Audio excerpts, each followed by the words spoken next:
Welcome everybody to another edition of Mind-Boggling Concepts in the Torah. Remember to put down all those sharp objects and don't get too close to the camera. We don't want to spread any of those dangerous diseases. So we are up to the second day, going line by line through the Torah. We also got a little treat. I do take requests, so don't do the Beatles, but anything else. We want to do a little bit of Lech Lecha. I don't think we covered it before, where we went through each parsha and did the beginning and the end of each parsha. It seems like we skipped Lech Lecha. I hate when that happens. So at the end, we'll try and go back and cover that. So we're up to the second day. We're going line by line through the Torah. So we did light last week. So we're chapter 1. Verse 6, V'yoman Lakim, Yehi raki'a, let there be a space.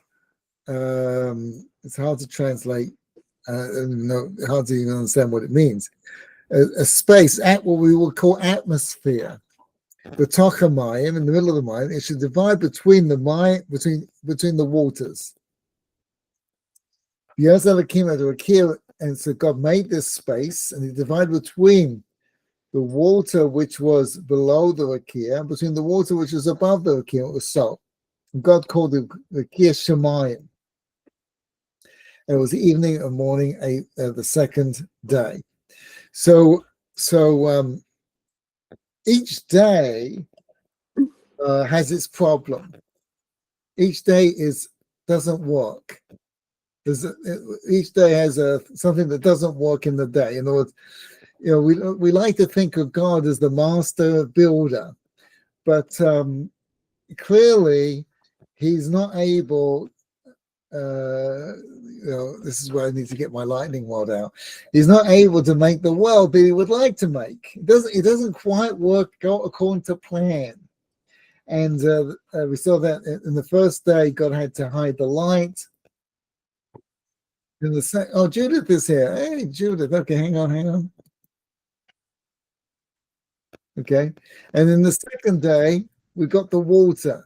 So so God divides between the water, the lower water and the upper water. Now the simpleton thinks that hey Julie, thanks for joining.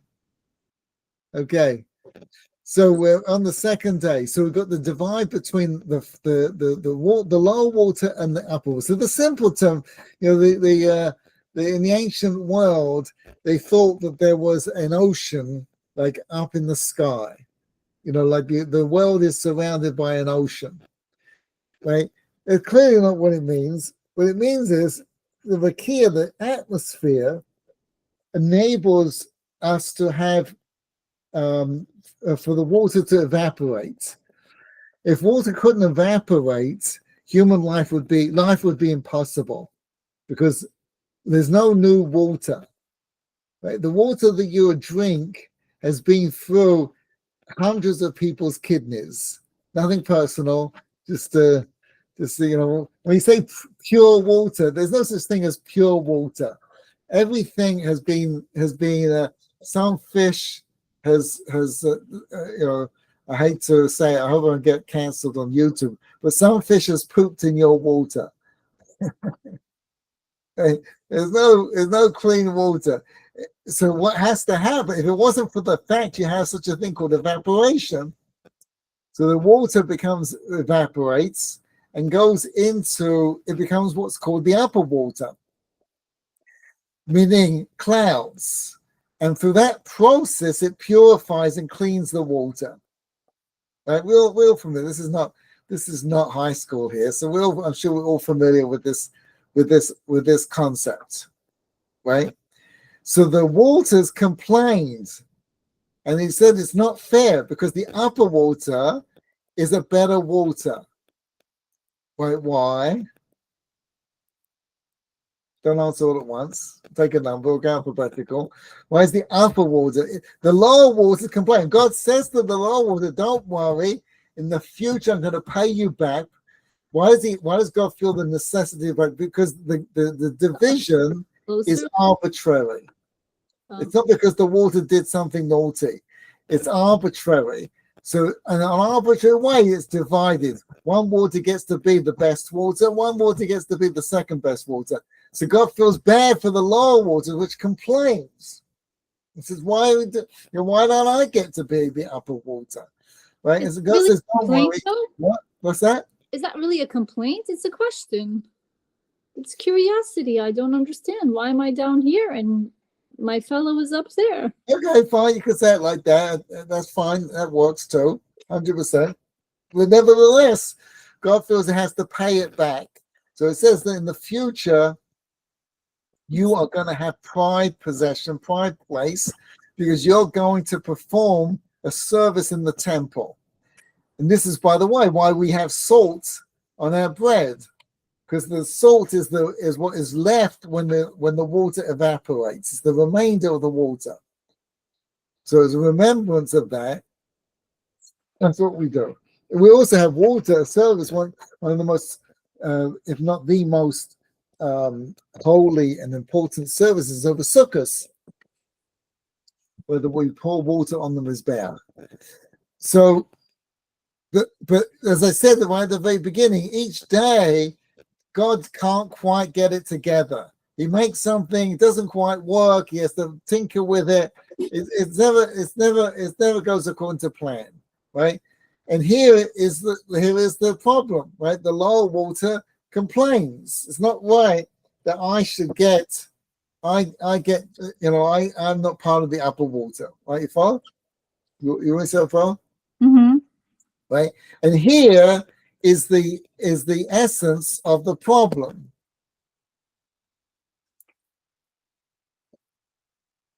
Because who should have complained? The upper water? The upper water. Why should it complain? It's higher up. It's closer to God, no?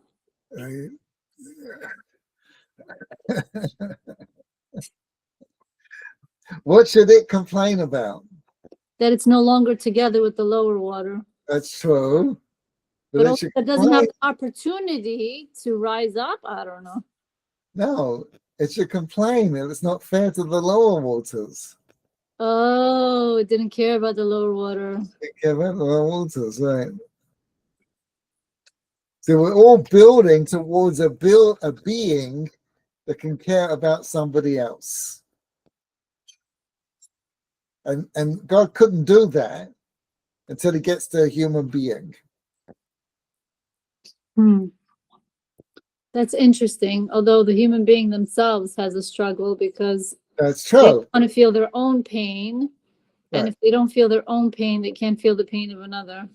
Right, that's true. Right, we it doesn't come naturally, or it doesn't come, or we come to this with problems. But nevertheless, right, this is the problem with the creation up until a human being.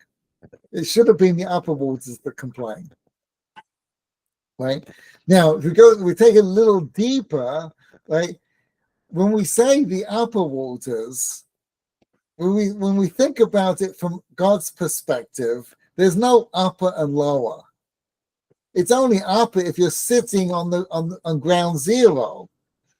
So what do we mean upper then? Now, it does give a nod, an emphasis that being up is better than being down. So it gives a value judgment. Right? There's implicit in that. The up is better than down. But what makes the clouds up and the water in the oceans down? That's only if you're sitting on the ground zero. But if you're in the sky or you're on the moon, from the moon's point of view, there's no upper and lower.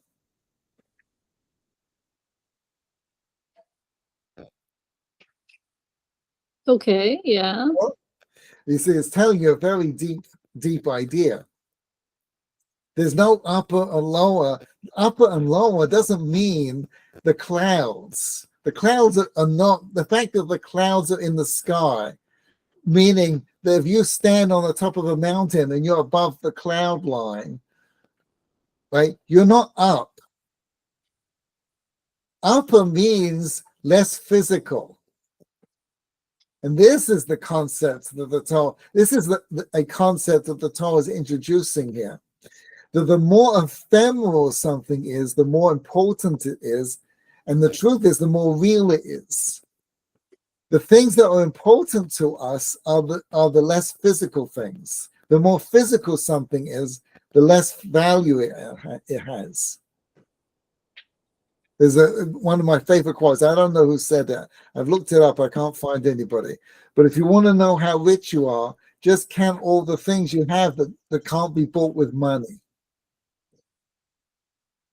There's a story told of Bill Gates, who tried to hire somebody to speak at one of the Microsoft conferences, who refused because it was on Shabbos. And no matter what they were willing to pay him, he wouldn't do it.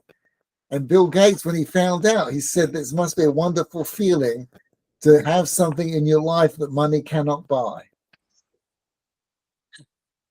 Wow. The fact that he understood that is actually amazing. This is amazing, 100%. Now, it's one thing. Now, it's another thing. It's one thing to understand that idea. It's another thing to live with that idea. See, I think everybody appreciates that if you have things in your life that money cannot buy, you have a great life. But it's very hard to get there. Like you just can't like go buy a funeral plots or pick daisies in the garden. You know, those things are also things that are not the funeral plot, but there are lots of things that money don't buy. We don't attribute value to them. It's hard to actually incorporate into your life those kind of things. But nevertheless, that's what the upper waters are. So people, you know, in the secular world, I mean, I grew up with this idea that if they can't see and touch it, they don't know it's true. They don't treat it as real. But the truth of the matter is that it's the things that you cannot touch and see that are the most real to you.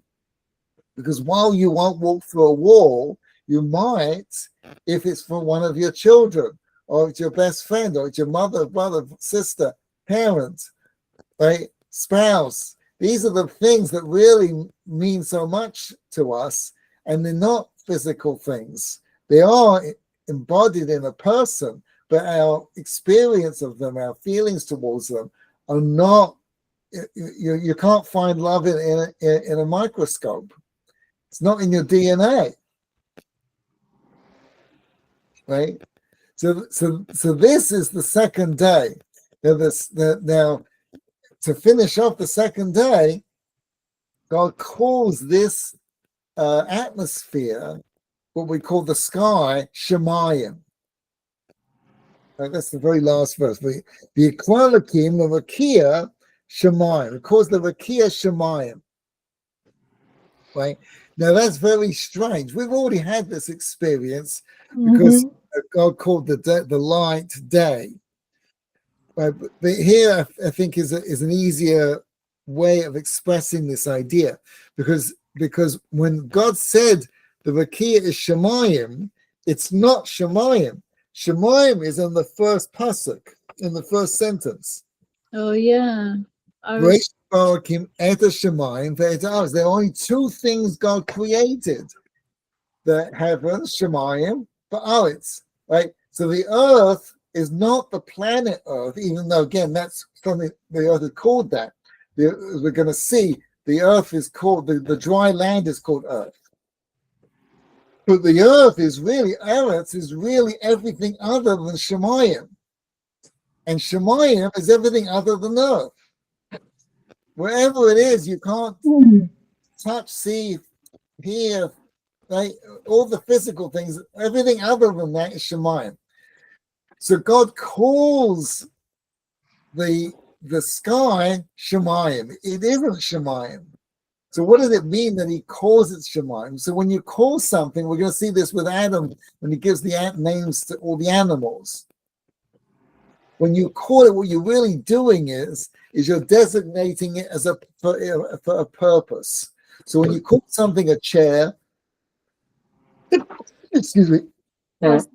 Thank you. When you call something a chair, what you're saying is this is the thing you're going to use to sit on.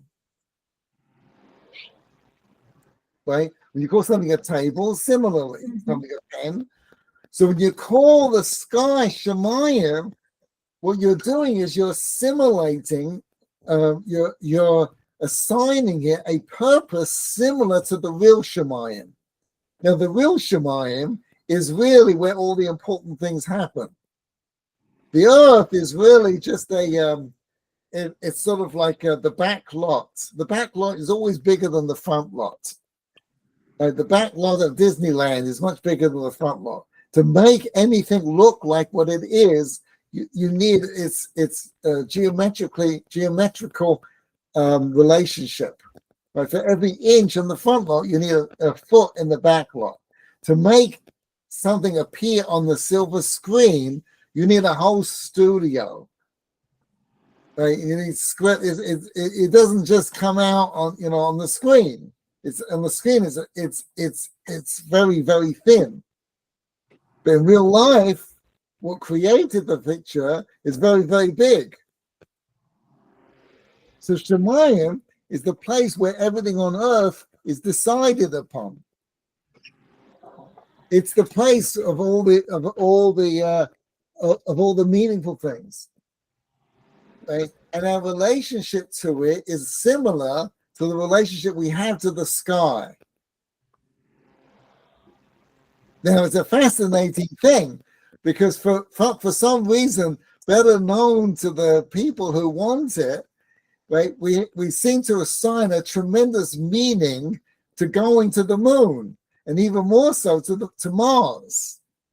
I think it's God's sense of humor that he let us go to the moon, but made it very clear you're never going to Mars. Right? And even if you could get to Mars, that's about as far, that's it. You're not going any further. The next planet past that is too far away. Right? And it would cost absolutely, the cost of expedition to Mars is just ridiculous, right? And there's nothing there to which you want to go there for.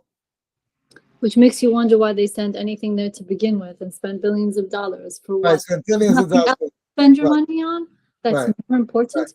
Right, I know. It's just absolutely absurd, right? The money they spend on NASA and the results they get from it, and they do something. They do get something. There are some technological innovations that have come out of the space program, but not many. I'm sure you would get more than that if you took on solving poverty or hunger or disease in the world. You'd come up with more creativity. But nevertheless, right? The ultimate question is, why do people want to go there? There's nothing there. The more that they probe the skies, the less they find. Right? So 300 years ago, maybe longer, right? They thought the moon was made of cheese, and the universe was filled with all these wonderful things, right? And it's just been one disappointment after another. The world is filled with nothing. The universe is filled with nothing. We are the on this planet, right? The riches of existence on planet Earth far exceed anything they can imagine they would find outside of our planet. There's just nothing there. They can't find anything there that would make it worth it to go. There's no cure for diseases. In fact, they come back with more diseases. There's a bug. Have you seen this, Yehiel? There's a bacteria that was created in the Chinese Skylab, right? That is unique, and they don't know what to do with it. No, I haven't seen that. Oh yeah, you can search for it. It's like they got this bacteria growing up there that is like nothing we have on Earth, and obviously it's getting a lot of people very worried that if you bring it back to Earth, we might not have any defense against it. Right? Mind-boggling. Didn't they learn from the Wuhan lab? What's that? Yeah, didn't they learn from Wuhan? Yeah, exactly. Yeah, obviously not. Right. Um, so so what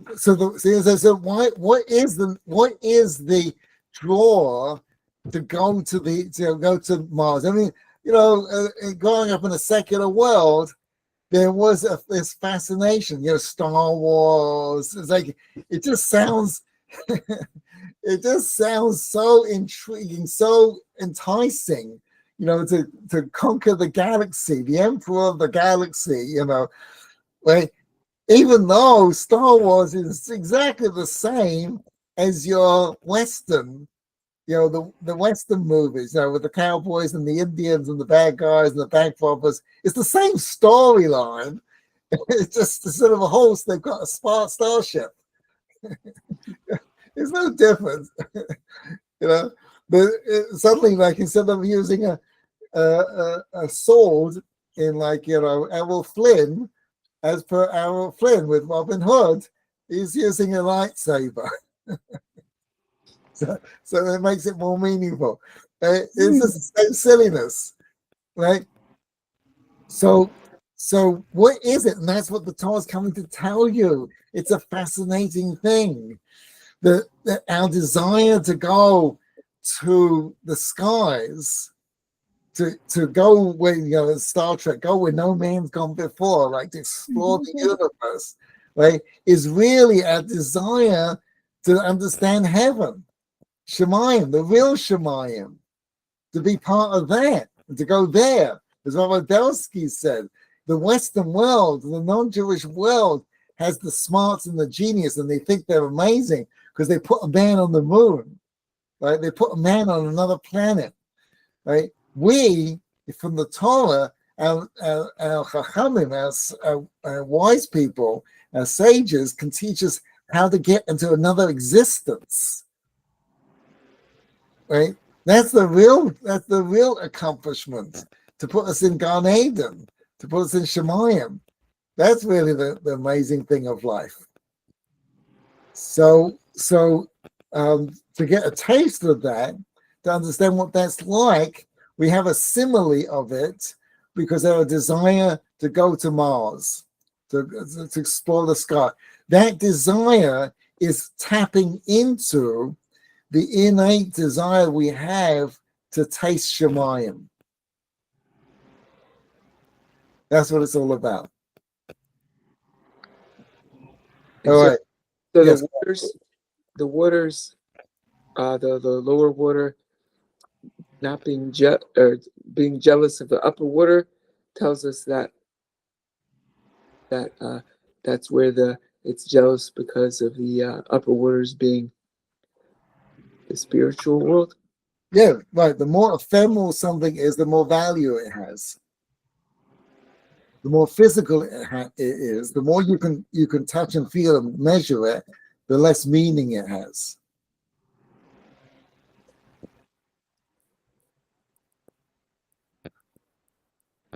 Okay, very good. So let's do a little bit of Lech Lecha. I said we'll do the beginning and the end. Maybe I also got time.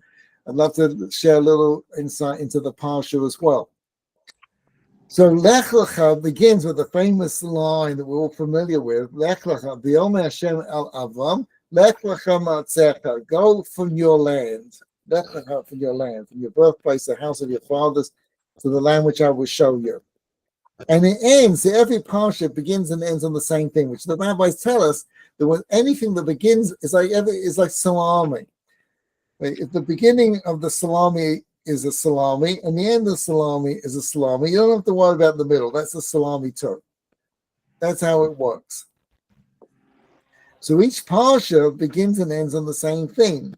So it begins on this journey and it ends in the journey, but it's a very different journey. Because the end of the parsha, chapter 17, verse 1, is this line: the Avram was 90 years old, and 99 years old.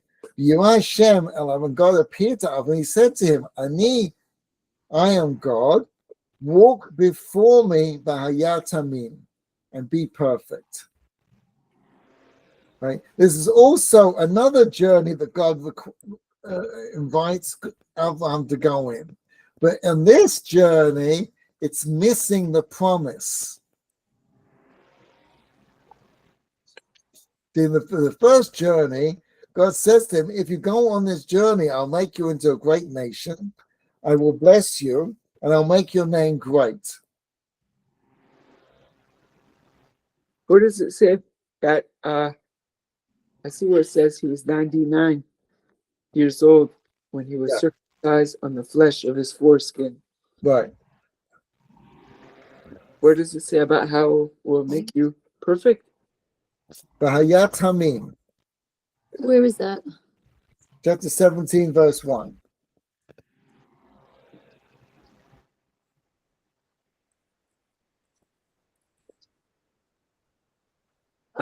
Okay. That's not at the end. It's the just before the seventh Oh, I aliyah. see it. I see it. Oh, he actually uses the word Kel Shaddai. Right. But did he say that before? No, I don't believe so. Yes, it's Vayomer Hashem, Abraham. Okay. So at the beginning, when God says to him, go on this journey, and I'll make you great, I'll give you, you should be a blessing, and I'll make your name great. So the rabbis explain, he offered him three things. If you go, you'll have children, you'll be rich, and you will famous. All your ideas, everyone was a teacher.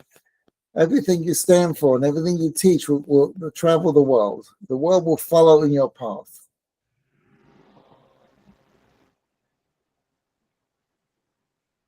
But in this journey, the end of the Parsha, it's a different kind of journey.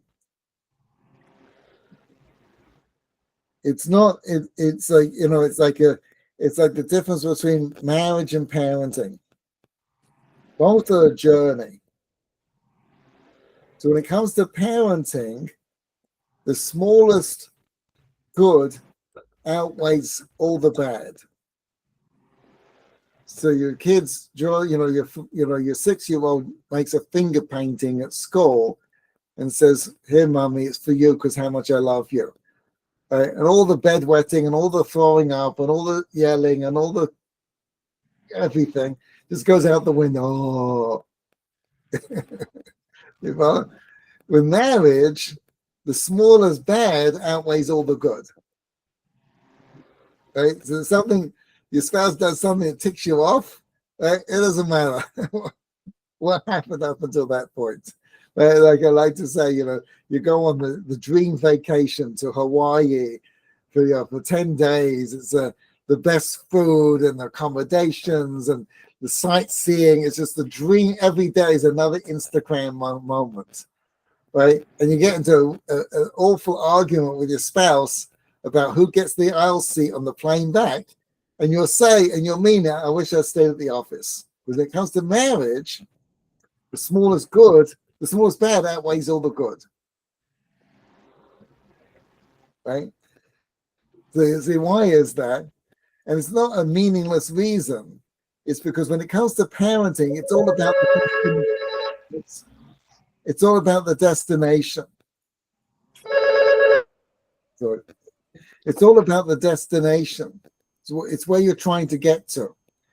Right? So when you're on a destination, when you're going somewhere, like on vacation, the problems along the way really are meaningless.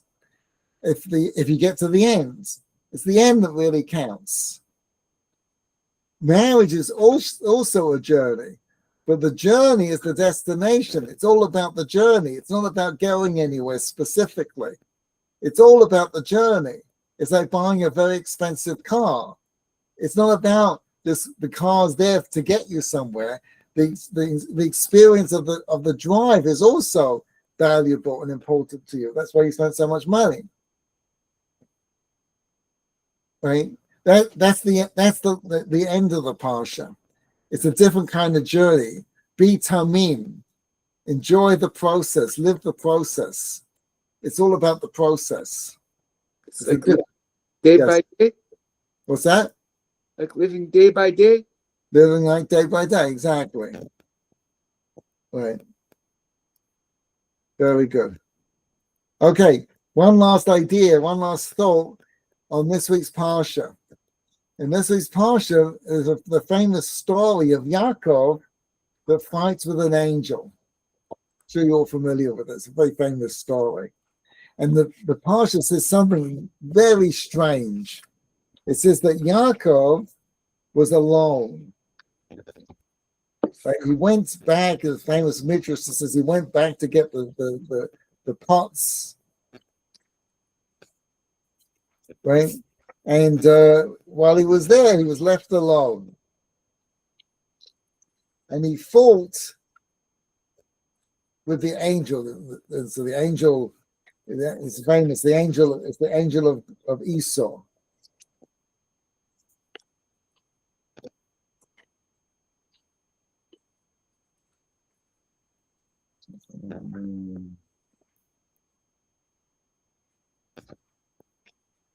Right, chapter 32, verse 25.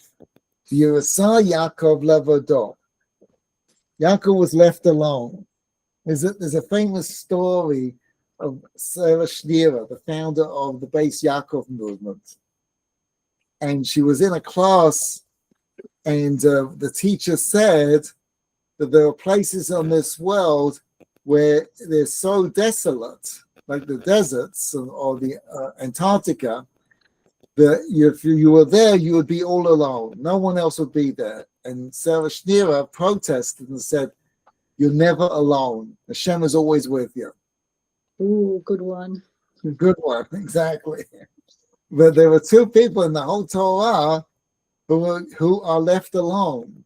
Who are those two people? I guess Yaakov, like now, Oh, very good. Okay, that's good. and Yosef, No, no, left alone. You mean all by themselves? yes. Where he uses this expression, levodo, alone. Only Moshe. No?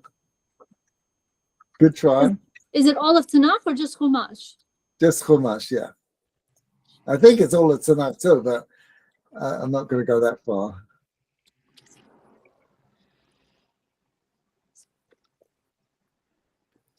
Abraham? No, good try. Yeah, because Ivri, right? You think that, right? That's a good guess, Judith. But it uses the expression levodo, alone. Come on, when I tell you, you're gonna like bang your head against the wall. Don't bang your head against the wall. Livado means that it has to be a man, so it's not a woman. Okay, very good. Okay, you narrowed it down. Process of elimination.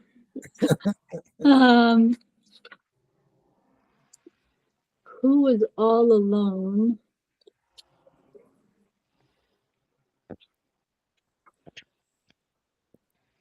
What does it even mean that he was alone? If you just give us the story about Exactly.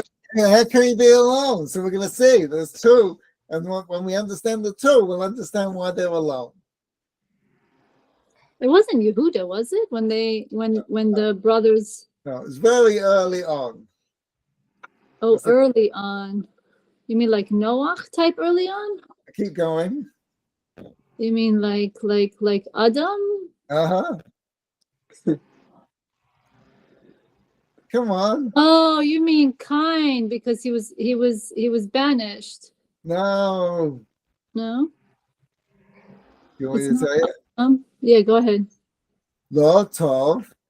It's not man, good. be good alone. Yeah. I'm sorry, who? Adam, by Adam, it says it's not good that man be alone. Oh, right. Right? You follow? Yeah. Well, how can you be alone? How can he be alone? Alone from God. Alone from God. How can you be alone from God? If you don't recognize that you need him. That's maybe true. If you don't want to connect to him. So why was Yaakov alone from God? I don't understand. How Which- could he be? He was. Why? Was this after he fought the angel?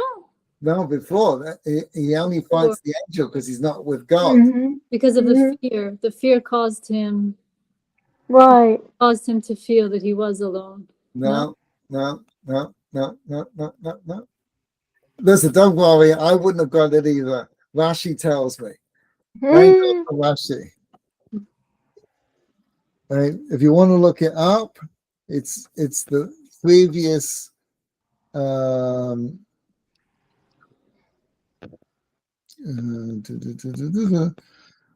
it's not the previous verse, it's 2 verses before. Verse 22, 3 verses before. Why was he alone? Because he was angry. Hmm.